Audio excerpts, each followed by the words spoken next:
Hey guys, how are you? I hope you're doing well. I'm okay, not too well, but I'm hanging in there.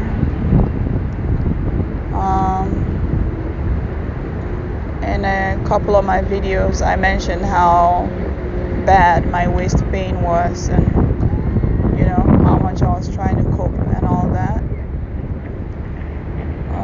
It got so bad today that I just had to leave the house and come sit by the waterside. So I'm sitting by the waterside right now, just trying to get some fresh air, but I feel the need to make this video because I think it will help a lot of people. I mean, if I had seen videos on the same topic I'm talking about right now, I probably wouldn't have wasted some time and some money on things that could have been avoided. Let me put it that way. We all know how it is when you awaken, right?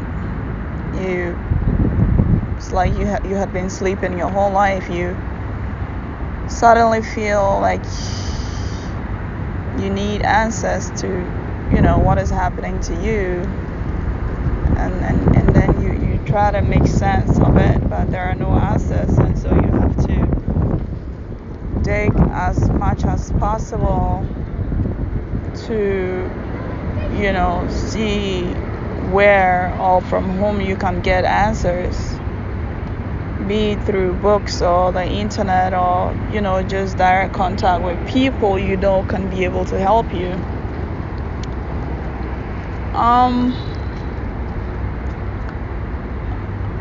I was raised Muslim, a very strong Muslim for that matter. I took my faith really seriously, did all the fasting, both the compulsory and then on my own. I pretty much followed every rule strictly according to the Muslim religion. And so I wasn't someone who believed in tarot or people being able to read into the future or the past or any of that. And I had always stood firmly on that until after my awakening. I got really frustrated at a point because there were so many questions I had, and yet I had no single idea of where to find them. So eventually, I got into contacting spiritual people to guide me. It's not like tell me when me and my twin flame will meet again, or does he still love me? No, none of that. I was told so much, myself. It's just when you're going through it, you just the initial stages, you just want to know everything about your twin. You miss him or her, and you just want to stay connected. Funny enough, the kind of questions I was asking the spiritual people, it probably may have sounded ridiculous to them. I was asking questions like, what is the favorite color of my twin, and is he like where is he right now, and stuff like that, right? Wasting my money here and there. If I had known that all that was just I'm not saying that getting, a tarot reading is wrong, or getting, spiritual direction from someone who truly sees is wrong. It's not. It's just a lot of them are out for their money.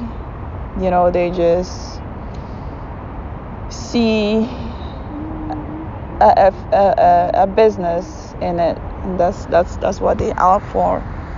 Not really about the service. So, but if I hadn't experienced these pitfalls of wasting my time and my energy with those, people, then I wouldn't have known what it feels like to go down that lane, right? At least I did not find myself in trouble by, doing something dark. I hear some people try to cut the cord, whatever that means, between them and their twin flame, just because the feelings are too much to bear, and stuff like that. I never tried any of those. I just wanted to know how he was doing, things he likes, stuff like that.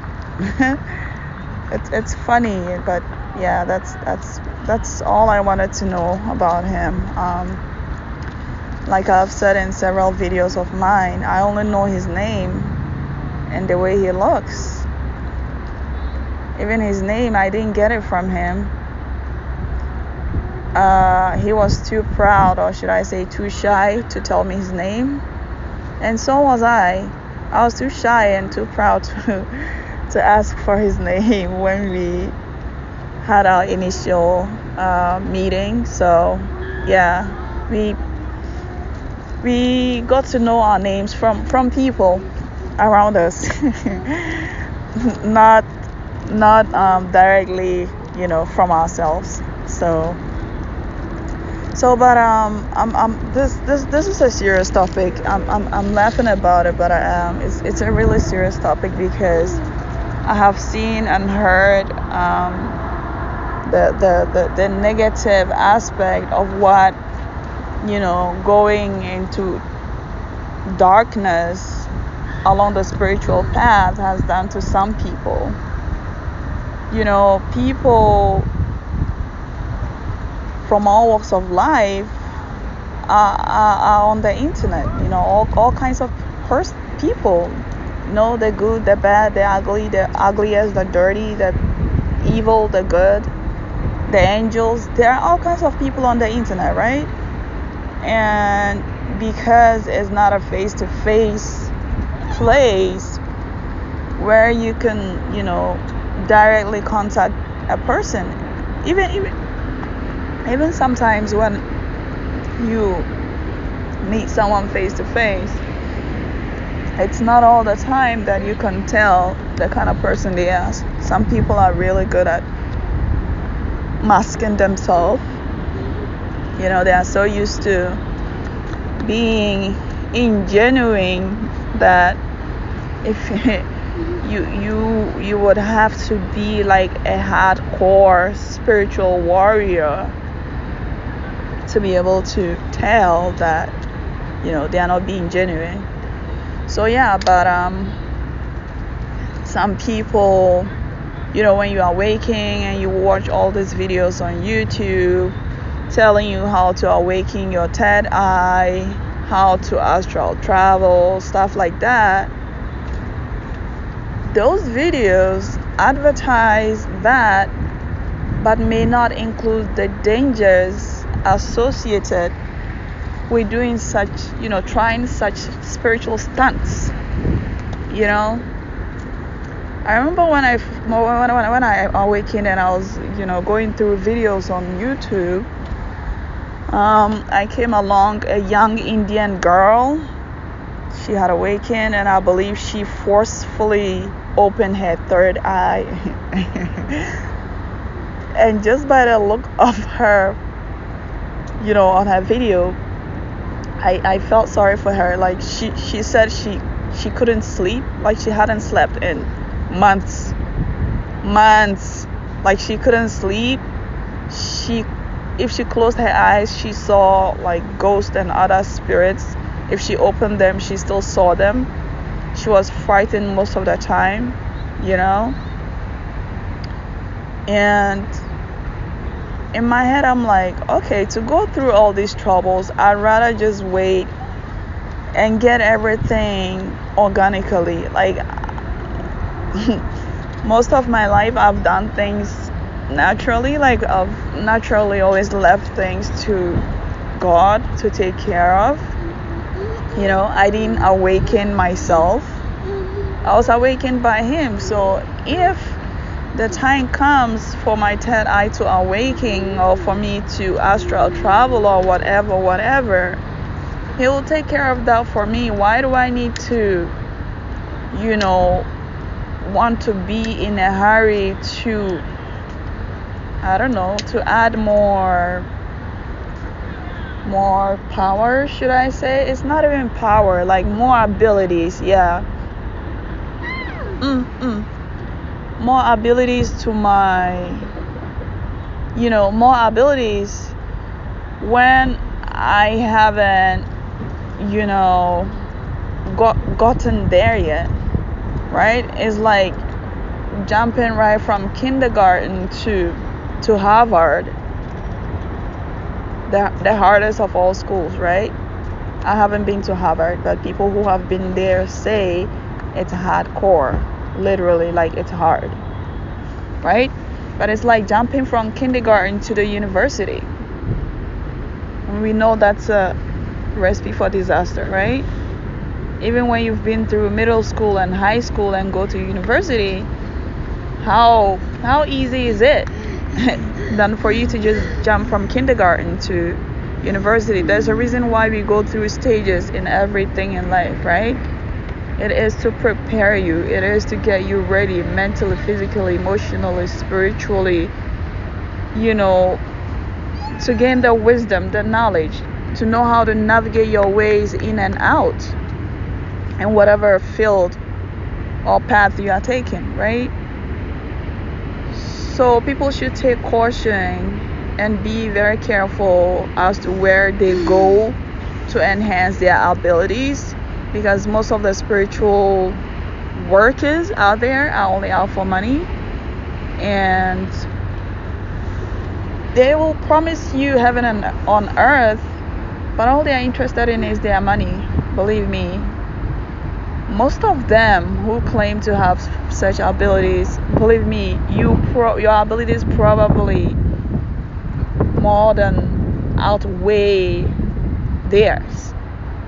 Seriously. Sometimes we have abilities, but we underestimate our abilities, and we think to have, powerful abilities means you have to be able to, raise your hands to a building and be able to lift it up into the air and command it to fall right back down for it to whatever. No.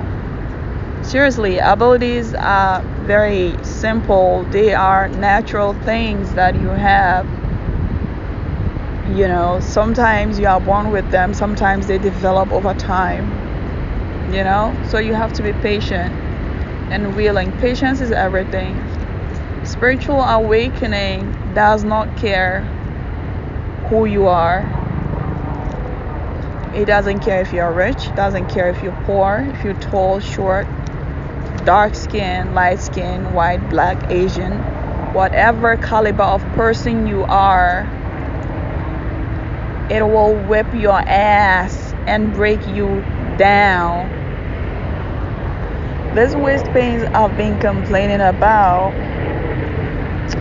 with the number of people I have, somewhat contacted and, seen videos and all that, I always knew it was something spiritual and not physical. but where it is going, it's really hard. Like I told you guys, I couldn't sit, I couldn't lie down, I couldn't stand, without feeling pain. Just imagine, like, you can't do nothing without feeling pain. What a life, huh? Like, I literally have to cry out loud. Okay, the ladies who have been to the labor room, okay, who have given birth the natural way, will understand. Maybe even if you've had a C-section, after a C-section, you know how much pain you go through. Like, you become a zombie, a walking zombie. You have to learn how to walk once again. That's how painful my waist pains are. Seriously, it's not a joke. And my little girl who sees me walking like that, she thinks I'm playing. She has this game called Walk Like a Dinosaur. So when she sees me struggling to walk, like I literally have to hold on to stuff, like objects near me, to be able to pull myself. And even like in midway through that, I have to pause and like scream, and it's not easy. It's not easy, guys. She sees me do that, and she thinks I'm playing Walk Like a Dinosaur with her. And then she makes fun out of it, and she's like, "Mommy, walk like a dinosaur," and she's imitating me, not having a clue of how much pain I'm in. It's not easy. It's not easy for me. And it's just me and her, staying together. So it's not like I have someone else to watch her for a few minutes for me to be able to relax. She doesn't know what I'm going through. She doesn't understand it. She still wants me to pick her up, to dance with her, stuff like that. It's not easy. But as always, Mother Universe will navigate me through. She will give me the tools and the people and resources and wisdom and inner knowing to handle this. I know I'll get through it. I don't know how long it's gonna take. It's literally been over a month, towards a month and a half thereabout. But honestly, it's painful. Seriously, it feels like I'm giving birth every time I try to get up or sit down or stand up or lie down. It's not easy. And I do yoga, right? I do yoga every day. I meditate every day. I do my dry fast every Monday and Thursday. I eat a balanced diet. Ever since my awakening, if you saw my very first video, I said how much I couldn't, I was literally pushed into not being able to eat meat. Yeah. Since then, I haven't eaten meat, so I've just eaten plant-based stuff. You could call it vegan, but I don't know if that's vegan. I just eat non-animal products, I'll put it like that. I just listen to my body, so whatever my body tolerates, I eat it. Whatever it doesn't, I don't. But so yeah, I keep a pretty healthy lifestyle. It's just, I don't know, because with all the videos I watched regarding pains during spiritual awakening, I saw that it's usually during a Kundalini awakening. That's when you have like all this weird pains that don't go away for a really long time, and it's not easy. I am trying to know how to get rid of this pain. So if anyone out there knows any method that I could use, because I use all the methods every day, like it comes natural. I don't force it, so it's not like I need a break from something. Or no, Believe me, I'm very well relaxed. I make sure I'm grounded most of the time, everything. But for some reason, it just won't go. And I believe it's energy that is stuck in my waist area. I may try physical methods like acupuncture and probably massage. Although massage will probably just make it worse, because that's someone like putting more pressure on your pain. It causes more pain to me. But acupuncture, I don't know. We'll see. I'm gonna try any and everything that may help me.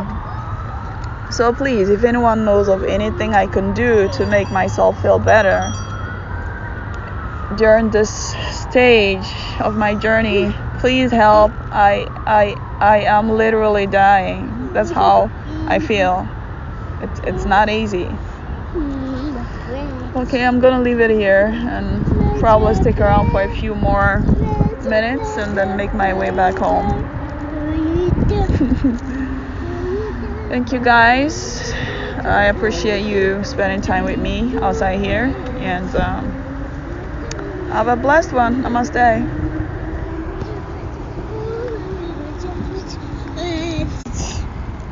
Mommy.